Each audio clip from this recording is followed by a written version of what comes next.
بسم اللہ الرحمن الرحیم، یہ نعبد و یہ نستعین۔ آج بات مختصر ہوگی میرے پاکستانیوں، مگر ہوگی کام کی۔ مرشد 1996 سے جب یہ جماعت بنائی گئی تھی تو اس کا ایک مقصد تھا۔ اس کا نام بیسیکلی تحریک انصاف رکھا کیوں گیا؟ یہ تحریک انصاف کی ہے۔ اور دوسری بات یہ کہ اس مرشد سسٹم کے خلاف اترے تھے، اور جیسے اسکول میں آپ داخل ہوتے ہیں تو آپ کی منزل تو ہوتی ہے کہ میں ڈاکٹر بنوں گا، میں انجینئر، میں دس اینڈ دیٹ، مگر آپ پہلی دوسری سے شروع کرتے ہیں۔ تو اسی طرح مرشد نے بھی شروع کیا تھا۔ آج الحمدللہ وہ چیز آ گئی ہے کہ اس ملک کا نظام گڑبڑ ہے، نظام کے قابضین، یہ جمہوریت ہے نہ کوئی اور بلا ہے، یہ جسٹ قبضہ ہے۔ تو اب قبضہ چھڑانے کے لیے مرشد اس نوبت پہ لے آئے ہیں۔ ایسا ایسا کرتے کرتے وہ اس جگہ پہ آ گئے کہ لوگوں کو بتا دیا کہ یہ نہ جمہوریت ہے نہ کوئی اور بلا ہے، یہ صرف قبضہ ہے۔ فلاں سے کسی کو 2 سیٹیں دے دیں، کسی کو 10 دے دیں، کسی کو، تو مطلب اس کے کمانڈنگ کرنے والے کوئی اور تھے اور ہیں۔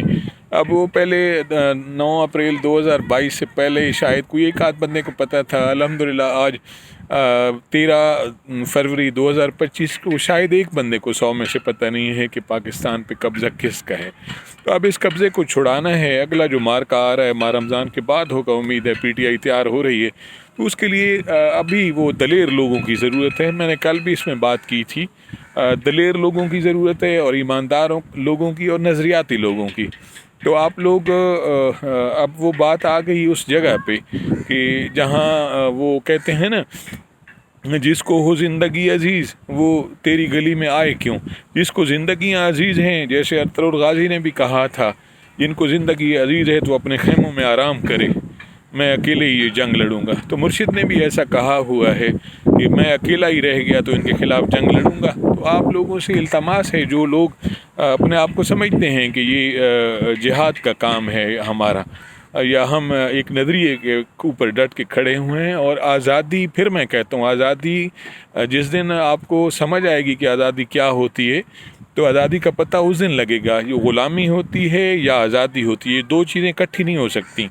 ہم اب ایک بندہ آزاد ہے، یہ بہت بڑے مفکرین، بہت بڑے ذہن رکھنے والے لوگ کہہ چکے ہیں کہ اس ملک میں کوئی آزاد ہے تو اس کا نام عمران خان ہے، کہ وہ جیل میں اندر رہ کے بھی اپنا زبان، اپنی دماغ، اپنا انداز اسی طرح اس نے رکھا ہوا ہے جو سچ بول رہا ہے۔ اور ہم جو باہر ہیں، ہم قید ہیں، ہم بات ہی نہیں کر پا رہے، ہم قید ہیں، ہم ڈرپوک ہیں، تو ہمیں اس خطرہ، خوف خطر اٹھانا پڑے گا۔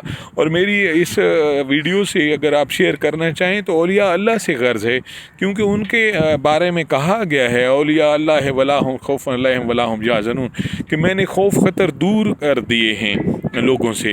تو یہ اولیاء اللہ کیوں اس لائن میں نہیں آ رہے؟ کیا ان کو زندگی عزیز ہے؟ ان کے اوپر سے اللہ رب العزت نے زندگی کا خوف خطر دور نہیں کیا، تو اولیاء اللہ پھر نہیں ہیں۔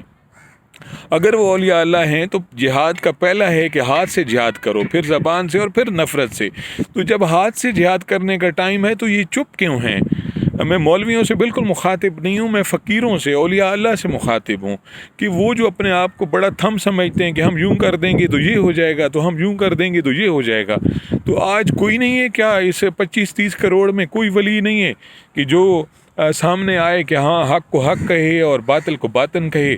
صرف الحمدللہ خدا نے پھر مرشد عمران خان کے ہی گلے وہ سیرا ڈالا ہے کہ وہ اس منچ کے لیے تیار ہوا تھا۔ وہ ہے اللہ کا ولی، وہ ہے 25 کروڑ کیا پوری دنیا کے جہاں مسلمان ہیں ان کا پیر و مرشد۔ اس لیے ہم ان کو مرشد کہتے ہیں، اور لوگوں کو بڑی تکلیف ہوتی ہے کیونکہ یہ دستار، داڑھی، دستار، جبے کھبے میں پھنسے ہوئے ہیں۔ اصل مسئلہ یہ ہے کہ ظالم حکمران کے آگے کلمہ حق کہنا، اس کو کہتے ہیں درویشی۔ اور میرا درویش مرشد کیسے ڈٹ کے کھڑا ہے، یہ سب کے لیے مثال ہے۔ اور کسی کو سمجھنا ہو تو یہ مرشد چمکتا دمکتا ستارے کی طرح ان کے سامنے ہے۔ پاکستان زندہ باد، عمران خان زندہ باد۔